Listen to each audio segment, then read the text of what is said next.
الحمد لله كفى وسلام على عباده الذين اصطفى أما بعد قال الله تبارك وتعالى أعوذ بالله من الشيطان الرجيم بسم الله الرحمن الرحيم فاستقم كما أمرت ومن تاب معك صدق الله العظيم. بزرگان محترم، تقریباً 5 گھنٹے مکمل ہو چکے ہیں. آپ حضرات مغرب بعد سے مسلسل اب تک یہاں جمع ہوئے ہیں. یہ آپ حضرات کی اللہ اور اس کے رسول سے محبت، علماء سے محبت، اس ادارے سے محبت کی بین دلیل ہے. اللہ تعالی اس محبت اور تعلق کو سادیر باقی رکھے اور ہم سب کے لیے اس کو نجات کا ذریعہ فرمائے.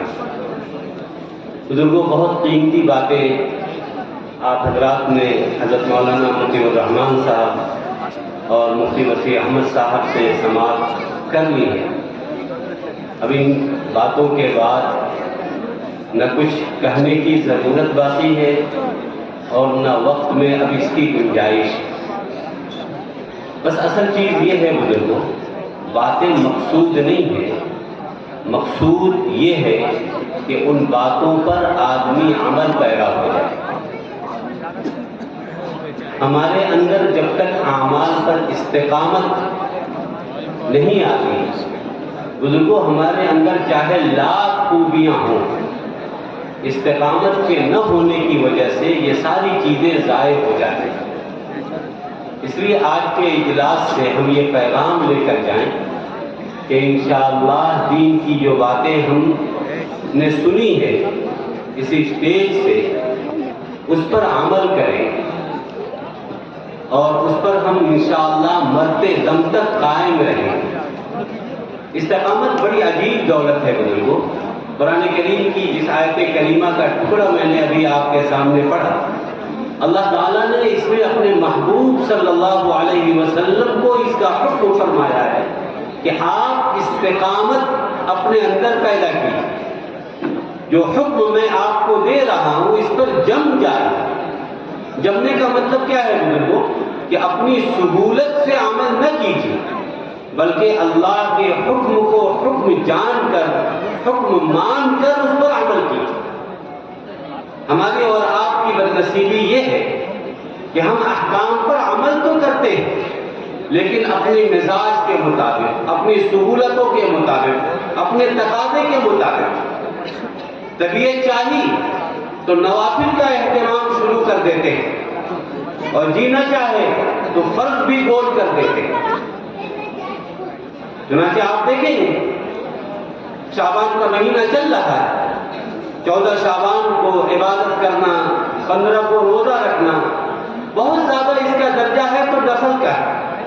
ہمارے معاشرے میں اس کا کتنا اہتمام ہوتا ہے، لیکن 5 وقتہ نماز جو فرض ہے اس کی پابندی نہیں ہو پاتی. رمضان کے اندر تراویح پڑھنا سنت ہے، ہم اس کا کتنا اہتمام کرتے ہیں، لیکن پورے سال فجر کی نماز پڑھنا یہ فرض ہے، ہم سے اس کی پابندی نہیں ہو پاتی. اس لیے ضرورت اس بات کی ہے بزرگوں کہ ہم استقامت پیدا کریں. استقامت کے نہ ہونے کی وجہ سے بہت سی خوبیاں انسان کے اندر ہوتے ہوئے بھی انسان کامیاب نہیں ہو پاتا. ایک بہت بڑے بزرگ گزرے ہیں، ان کا ایک واقعہ یاد آ گیا، مختصراً 2 منٹ میں عرض کر کے میں انشاءاللہ اس جلسے کے اختتام کا اعلان کر دوں گا. حضرت سری سقطی بہت بڑے بزرگ گزرے ہیں. ان کے بارے میں لکھا ہے کہ ایک مرتبہ کہیں سفر میں تھے، ایک درخت کے نیچے آرام کر رہے تھے. اچانک وہاں سے ایک آواز آئی، یا سری کن مثلی، اے سری تم میری طرح ہو جاؤ. چونک گئے آواز سن کر، چاروں طرف دیکھا کہ یہ آواز کہاں سے آ رہی ہے. بہت غور کیا، کہیں کوئی آدم نہ آدم داد آواز آ کہاں سے رہی؟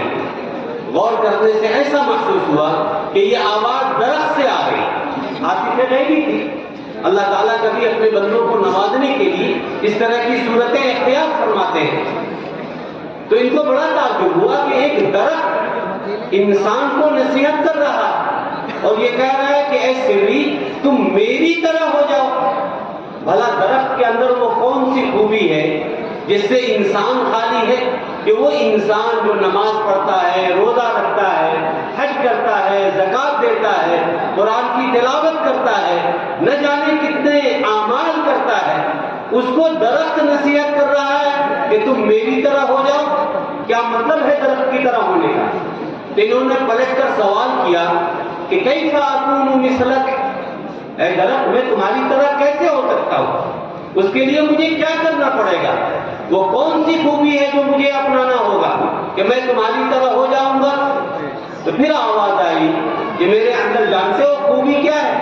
خوبی میرے اندر یہ ہے کہ ان الذی یرموننی بالاحجار فرمیہم بالاسمار، کہ جو لوگ میرے اوپر ڈھیلا مارتے ہیں، ڈنڈے اچھالتے ہیں، میں ان کے جواب میں پتھر کے بدلے پتھر نہیں مارتا، ڈنڈے کے بدلے ڈنڈا نہیں پھینکتا ان کی طرف، بلکہ جو لوگ میرے اوپر ڈنڈے مارتے ہیں جواب میں انہیں پھل دیا کرتا ہوں۔ جو پتھر چلاتے ہیں ان کو پکا ہوا آم میں دیتا ہوں۔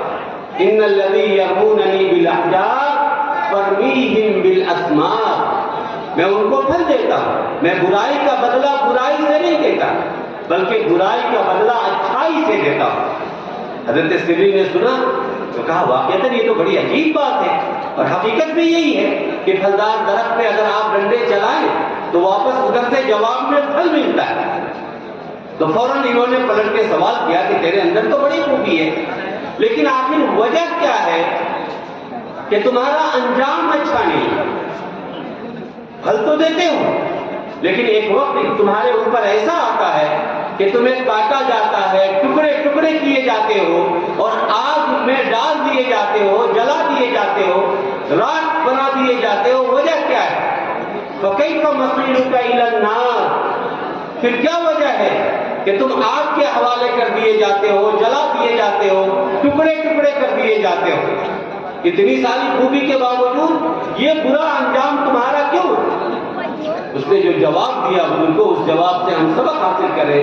درخت نے کہا کہ جانتے ہو اتنی بڑی خوبی کے باوجود میرے اندر خامی یہ ہے کہ میرے اندر استقامت نہیں، میں ایک حالت پہ کھڑا نہیں رہتا، میری شاخیں جو ہیں وہ طاقت کی پجاری، جدھر کی ہوا چلی ادھر جھک جاتی، جس کی سرکار بنی اس کی بولی بولنا شروع کر دیتی، کبھی ادھر جھکتی ہیں کبھی ادھر جھکتی ہیں، ایک جگہ قائم نہیں رہتے، یعنی ان کے اندر استقامت نہیں ہے، میری ٹہنیوں کے اندر، میرے پتوں کے اندر استقامت نہیں ہے، ایک مقام پر جم کے رہنے کی صلاحیت ان کے اندر نہیں ہے۔ فرمایا امیل الی الہوا ہاکذا وہاکذا، کہ میں ہوا کے دوش پر اپنے رخ کو بدلتا رہتا ہوں، کبھی ادھر جھک گیا کبھی ادھر جھک گیا، استقامت کے نہ ہونے کی وجہ سے میرا یہ انجام ہے۔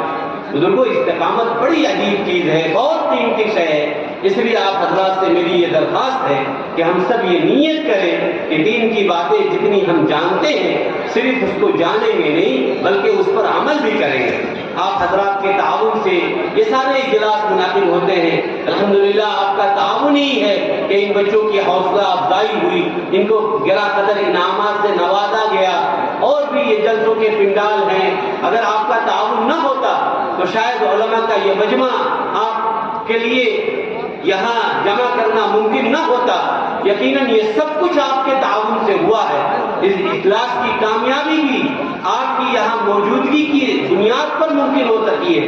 لیکن بزرگوں، اگر صرف ہم تعاون کرتے رہیں، جلسوں میں حاضر ہوتے رہیں، علماء کی باتوں کو شعراء کے کلام کو سنتے رہیں لیکن عمل کا جذبہ اپنے اندر پیدا نہ کرے، اس پر ثابت قدمی اختیار نہ کریں، تو بزرگوں ہمارا انجام بھی بہتر نہیں ہوگا۔ ہم اگر یہ چاہتے ہیں کہ ہمارا یہ تعاون کل قیامت میں کام آئے، نجات کا ذریعہ بنے، تو اس کے لیے ضروری یہ ہے کہ ہم باتوں کو صرف سنیں نہیں بلکہ ان پر عمل کرنے کا جذبہ بھی اپنے اندر پیدا کریں، خود اپنی ذات سے بھی ان پر عمل کریں اور دوسروں تک بھی ان کو پہنچائیں۔ ہم سب کریں گے انشاءاللہ۔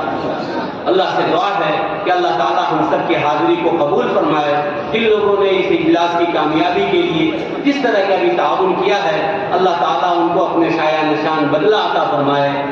وقت بہت زیادہ ہو چکا ہے، اس لیے انہی باتوں پر اپنی بات کو ختم کر کے اس جلسے کو ختم کیا جاتا ہے۔ وآخر دعوانا ان الحمدللہ رب العالمین۔ ایک مختصر سے دعا کریں۔ الحمد لله رب العالمين الف لام میم الله لا اله الا هو الحي القيوم وعنت الوجوه للحي القيوم يا احد الصمد الذي لم يلد ولم يولد ولم يكن له كفوا احد ظلمنا انفسنا وان لم تغفر لنا وترحمنا لنكونن من الخاسرين۔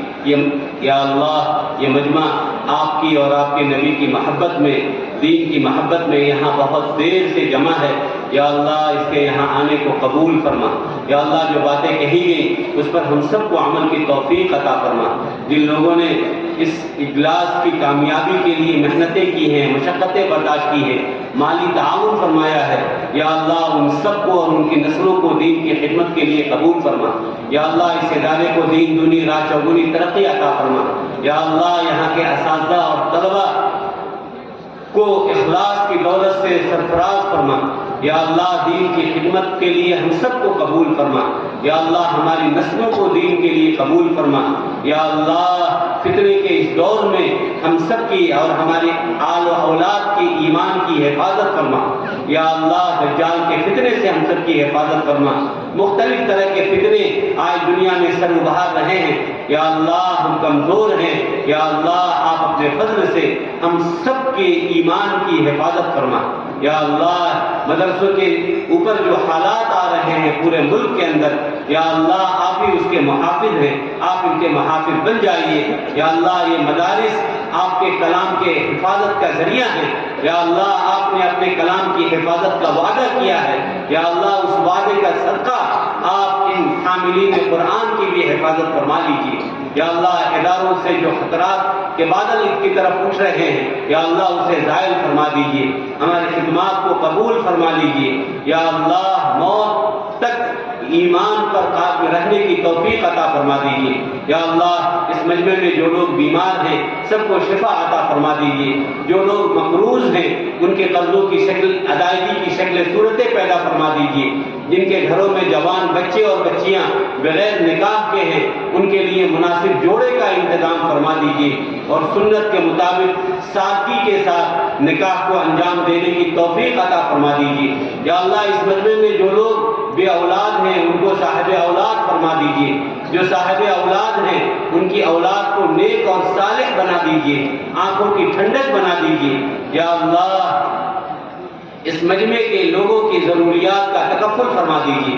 یا اللہ ہمارے ضروریات کو ہم سے زیادہ آپ جانتے ہیں، ہمارے جملہ ضروریات کا تکفل فرما دیجیے۔ بہت سے لوگوں نے دعاؤں کی درخواست کی ہے، یا اللہ تمام بیماروں کو شفا عطا فرما دیجیے، تمام ضرورت مندوں کی ضرورتوں کی تکمیل فرما دیجیے۔ یا اللہ موت سے پہلے موت کی بھرپور تیاری کی توفیق عطا فرما دیجیے۔ اللہم انا نسألک من خیر ما سألک منہ نبیک سیدنا محمد صلی اللہ علیہ وسلم وعبادک الصالحون ونعوذ بک من شر ما استعاذک منہ نبیک سیدنا محمد صلی اللہ علیہ وسلم وعبادک الصالحون۔ یا اللہ اس مدرسے کے ناظم جناب مولانا ظہیر صاحب کی طبیعت علیل ہے، یا اللہ انہیں شفاء کاملہ عطا فرما دیجیے، یا اللہ انہیں شفاء کلی عطا فرما دیجیے، یا اللہ ہم سب کا خاتمہ بالخیر فرما دیجیے۔ ربنا تقبل منا انك انت السميع العليم وتب علينا انك انت التواب الرحيم وسلام على المرسلين والحمد لله رب العالمين برحمتك يا ارحم الراحمين۔